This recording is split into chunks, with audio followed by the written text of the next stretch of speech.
Hello everyone, today we are going to be talking about translation. So we have already talked about the previous DNA process, which was transcription. This is where the chunk of DNA, known as a gene, is copied down into a temporary copy called RNA. That temporary copy that we're going to be talking about today is mRNA. So this transcribed piece of DNA, a piece of nucleic acid, this RNA copy. This RNA copy has the same sequence of bases as the DNA strand had. Technically, the complementary sequence of bases. This complementary sequence of bases is going to be carried through to the cytoplasm. It'll travel from the nucleus out through the nuclear pores, which are holes in the nucleus that allow for transport to the cytoplasm. Once it reaches the cytoplasm, it is going to be combined with a ribosome, and this ribosome is going to read the sections of read the sequence of nucleic acids and use this sequence to create a unique protein to that gene. So every gene is going to give a unique protein, and that protein will then go on to serve some sort of purpose in the cell. So when we talk about RNA, I have mentioned before that there are three different types of RNA that we find in the cell. The one that we've been talking about lately is the mRNA, or messenger RNA. This is a sequence that is created in transcription and used as a protein/peptide template in translation. So its specific purpose of messenger RNA is to carry some sequence from the DNA strand out into the cytoplasm to be made into protein and peptides. Ribosomal RNA is another type of RNA that can be transcribed, but this type of RNA doesn't go on to form protein. Instead, this RNA actually folds up on itself and forms a structure known as a ribosome. It wraps itself around some proteins, and this all happens in the nucleolus. So this is not the nucleus, the nucleolus. This is a section of the nucleus, and here the ribosomes are formed. They form in two sort of types. There's a large subunit and a small subunit, and when those two come together, they form the ribosome. And those ribosomes travel out into the cytoplasm and are found throughout the cell. They're also found in prokaryotic cells all throughout. Transfer RNA is the final type of RNA that we're going to discuss, although there are a couple of other ones. There is one found in the mitochondria, for example, and I believe even the chloroplast has its own RNA type. But anyways, a transfer RNA, or a tRNA, is an RNA molecule that forms loops. It kind of has a T shape to it, and at one end of that strand, an amino acid can be attached. And this is key because it is able to transfer that amino acid to a growing polypeptide chain. Maybe we should type that in here. This amino acid can be transferred from the tRNA to a growing peptide chain in translation. And we'll be talking about this tRNA in a quick second when we start to break down the steps of translation. Okay, so translation occurs in sets of three known bases. These are in sets of three bases. These are known as codons. This is very useful. So remember that we have a sequence of nucleic acids, but when translation occurs, it's going to occur in sets of three nucleic acids. And so by reading sets of three, you're going to take the four bases, adenine, cytosine, thymine, and guanine, and you're going to turn that into a slew of codes. You're going to have now four options for each of the positions in that three sequence set. So, for example, you could have AAA. That would be one codon. AAU is another codon, or CCC is another codon. All of these are CCG. You know, we can do this 64 times. There's 64 different ways to organize the letters A, C, U, and G, or the bases adenine, cytosine, uracil, and guanine. And those 64 different codes are going to be used to essentially summon or call the 21 different amino acids that we need to make up all of our proteins. So DNA is only made up of 4 units: adenine, cytosine, thymine, and guanine. The mRNA is only made out of 4 different units: adenine, cytosine, uracil, and guanine. But proteins are made out of 21 different units, 21 different amino acids. So by reading the mRNA in sets of 3, we create 64 possible units called the codons. And that's more than enough to get our 21 different amino acids, plus a couple of extra codes. There's a very good analogy in, if you know anything about how your keyboard works. When your keyboard at home works, one of the ways that your keyboard works is that each key is essentially calling forth a sequence of numbers, which is the Unicode sequence. And if you type a certain sequence of numbers in a certain order while holding down a certain key on your keyboard, you can actually summon up every one of the letters that we use to type with. We had to do this when I was in French immersion back before there was a quick system for putting in accented letters.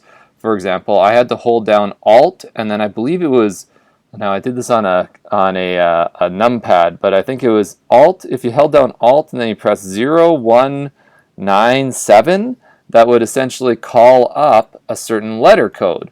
So 0197 would be like an E with an accent, and 0198 would be an E with the backwards accent, and 0196 would be the E with a hat on top. And I had to know all the numbers.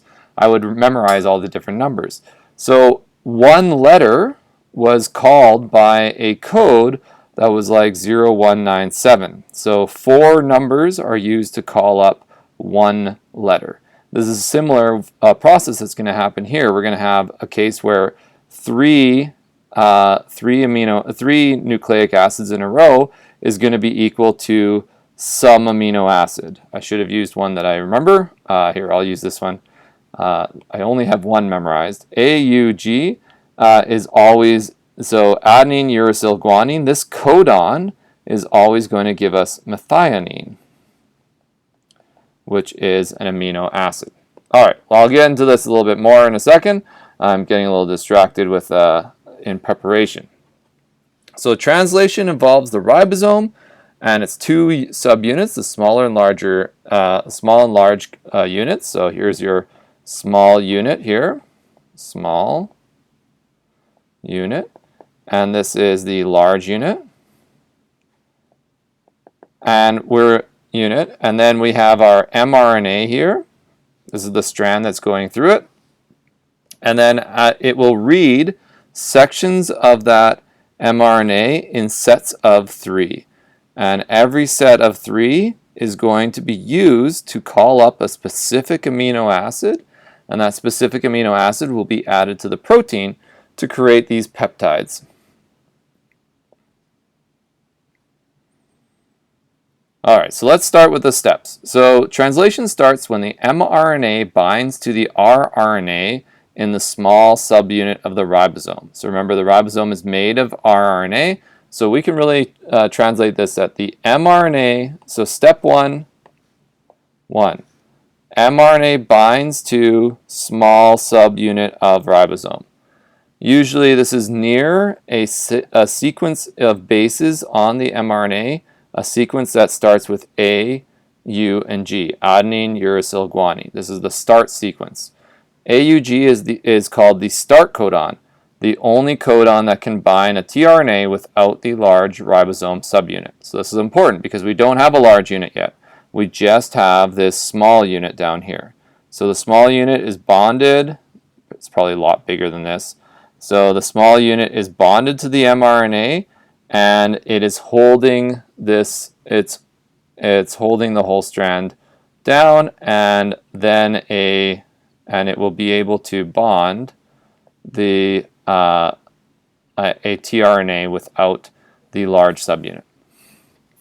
So step 2, a tRNA with a matching sequence. So the tRNA will have on it, tRNA is made of RNA, so it has nucleic acids as well. And on that tRNA is a matching sequence, UAC. U matching with A matching with U, C matching with G. So this 3-letter sequence at the bottom is known as an anticodon, since it is the opposite of the codon. A codon is a sequence of 3 nucleic acids. This AUC will attach to the start codon of the mRNA, and that will bring with it a specific amino acid, and that specific amino acid will be methionine. So once the tRNA is attached to the start codon, the large ribosomal subunit can find the strand and close around the mRNA. So now here's the large unit. I'm just going to color this in a little bit. So here is the large unit. It's actually probably a lot larger than that. Here's the small unit, and it is closed around the mRNA. So, and here's our mRNA. On the end of the tRNA cloverleaf, there is a methionine, and so you can see that pictured here as well. So the methionine, every tRNA has a specific amino acid and an anticodon. The tRNA that matches to AUG always carries the methionine amino acid. Now that they are inside the ribosome, let's look at the 3 areas inside this ribosome. There are 3 different areas, 3 different sites. There is an E site, which is known as the exit site. It is where the tRNA is going to leave. There is a P site, which is the peptidal site. It is where the peptide forms. And there's an A site, which is the amino site, where the new amino acids are going to enter. So right now we only have, this is right before things get started, we have 1 methionine amino acid. That's not enough to make a protein. So we are now waiting for the next amino acid, the next tRNA to pop in. In this case, it would be a tRNA that would have to match this next set of 3. So the next tRNA would have an anticodon that was GGC. So let's just draw a little doodle of what that might look like. So I'm going to try to draw my best, whoops, didn't draw fast enough. Okay, so let's just draw something that looks like this. And so this will have some amino acid on it. And then at the bottom, it's going to have a C or a G, G, C. And that GGC is going to be matched to this next sequence. And you can see that the next sequence is UAU. So we'd be looking for an anticodon that was AUA, GCU, CUU, UAA. So all of these, this 1, 2, 3, 4, 5 more codons. So we would get 5 amino acids attached before we reach this UAA, and I believe UAA might be an end codon. We'll talk about that in a second. So this is step 3. Once the tRNA is attached, the large subunit can join, and now with the methionine in the P position, a new tRNA will arrive at the A site. So that's sort of step 3, or step 4, I guess, is that a new tRNA is going to arrive at the A site, where it's going to be matched to the next 3 bases. The ribosome will now move, so number 5 is it just keeps going. So now it moves down the strain as a peptide bond is formed between the methionine and the next amino acid. So we would be talking about some sort of bond forming here once it's connected. So we can do a little animation here. We have this thing, it's going to slide in here, join up, and now a bond will form between these two. Bond will form between these two, and they will be bonded together. And then the whole thing will move over to the side, and the ribosome will now be over here, And now these two amino acids that are connected will now be at the P site, and this tRNA will no longer, this original red tRNA will no longer have an amino acid on it, and so it'll just leave through that exit site. And that will start to continue on in that process for as long as it takes until the sequence reaches its end codon. So the first tRNA will leave through the E site after losing the amino acid. So maybe we can call that 6. And the ribosome moves continuously along the strand, building the peptide. When a stop codon is reached, this does not call a tRNA over. It instead calls something called a release factor, which may or may not be made of tRNA. I don't quite remember. But this release factor doesn't carry an amino acid with it, at least, and it binds to the codon and ribosome, and it singles the end of the process. This release factor essentially plugs the A site, and the translation stops, and any more tRNA from entering the ribosome. Because the stop does not bring an amino acid, the total peptide length of the strand will be 1 amino acid shorter than the number of codons on that mRNA. The mRNA is actually going to be even longer. It has that poly A tail at the end, so that is actually going to be beyond the region that you're actually going to be coding. So you'll expect that an mRNA sequence actually is actually quite long, and then it will end. The amino acid is actually going to only be read for a sequence of that. So here's an example of what it might look like. You can see here's that small subunit. It joins first, so actually technically there's a step up here. What do we call that? We call that number 1, right? So number 1, the mRNA joins, so we call that number 1. So here's our 1, here's our 2, and then this was number 3 when a large subunit joins. And then number 4 is this thing is doing number 4. Number 5, the ribosome moves down the strand. So here the ribosome has moved. That's number 5. And number 6 we said was when this is number 6 happening here. The old tRNA is leaving. And then number 7 is when the ribosome continues to move. So 5, and then I'll just put a 7 over here. You know what? Put 5 back up here. There. Okay, so 5, 6, 7, and then eventually we would have a strand like this, and we're going to put something like, I got to look for a protein codon table. Okay, UGA. Excuse me. All right, so next, finally, you're going to reach a place where this UGA is here on the strand. We're going to still be at 3 and 5 prime. Here we'll have our tRNA, our ribosome will be still like this. We'll have some sort of, thing like that, and it will have an amino acid on it, and then there'll be, thousands or hundreds of amino acids sort of curled out of here. So this is a long time later. We've got a nice long peptide chain that's probably even starting to fold in on itself. I'm going to bring a couple more in there. Okay, so those peptides are connected, and then right here we're going to get this sort of plug-shaped thing. And this one will be ACU, and this will be our stop. And that will be step 8. So let's go through it one more time. Number 1, the ribosome attaches. So this is subunit attach. Subunit, let's call it small. Small subunit attaches to mRNA. mRNA.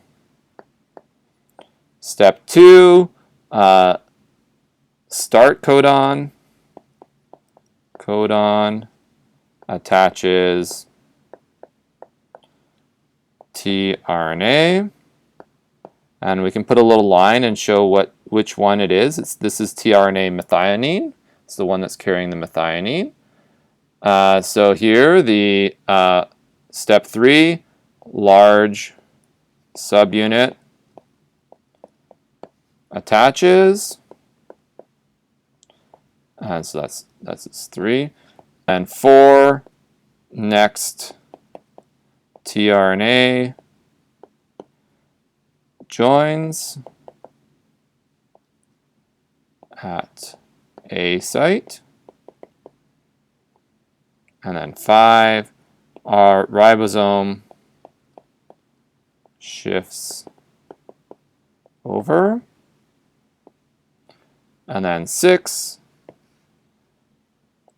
used tRNA leaves at E site.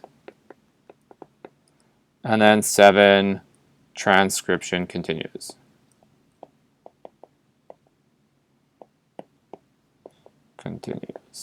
And I said transcription, and I meant translation. Well, that's a common mistake. Translation continues. And then at step 8, transcription ends. Translation ends. Boy, I can't get straight. Step 8, translation ends. Ends at stop codon. Okay, so mRNA is bound to the ribosome where tRNA molecules can enter and find complementary base pairing. The base pairing of the mRNA codon with the tRNA anticodon controls the order of amino acids in the polypeptide. This way, the sequence of DNA controls the sequence of mRNA, which controls the sequence of amino acids in the protein. It works a little bit like a sewing machine, and the rRNA stays in one place like the foot of a sewing machine, and the tRNA acts like needles, bringing the amino acids, like little threads, to the mRNA. And the mRNA sort of serves as a pattern that controls which amino acids arrive. And then it will travel along the RNA, creating a longer and longer polypeptide chain. I just want to briefly talk about polypeptide chains. So in translation, we create a polypeptide chain, which is simply a polymer made of amino acid monomers. And the purpose and function of the polypeptide depends on how it's processed. So once the polypeptide chain is created, it needs to be folded and moved around. It's sort of like, there's a factory somewhere that's making long strands of yarn, and then you feed that. You have to fold that yarn or weave it, and when you weave it, you can form different structures. You could form a hat, you could form gloves, you could form mittens, you could form a sweater.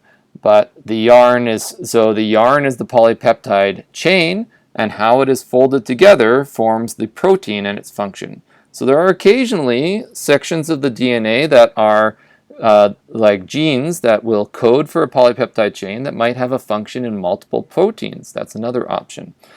Proteins are often thousands or tens of thousands of amino acids long and may be made of multiple polypeptide chains. So in this way, one gene can have impact on multiple proteins that are being formed because one gene could form a polypeptide chain that's essential to the formation of multiple proteins.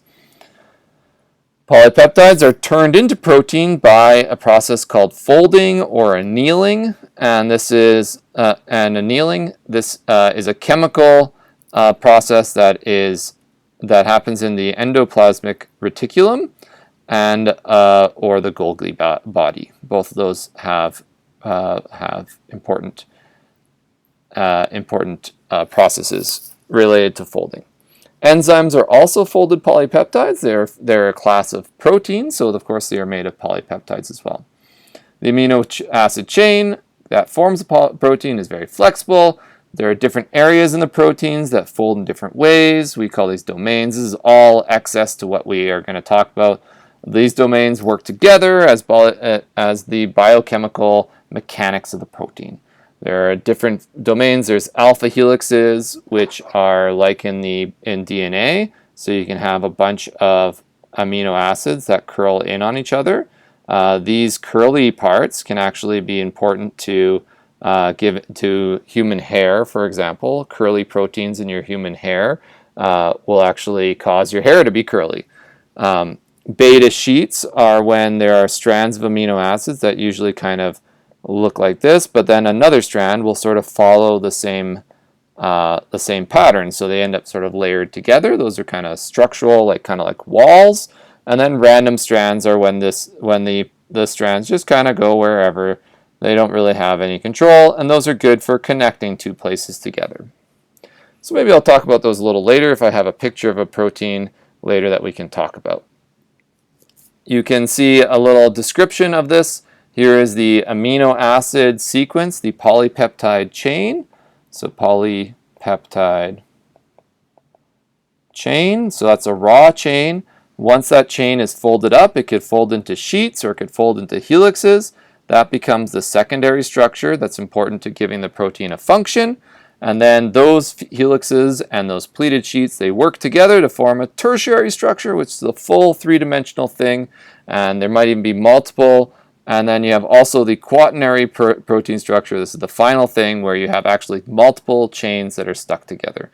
This is all in excess to what you actually need to understand, but I do find it a little bit valuable to let students know that we're talking about the very, very early building blocks of these larger structures, and understanding proteins isn't simply the step of just understanding a sequence of DNA. It is, in fact, a larger job.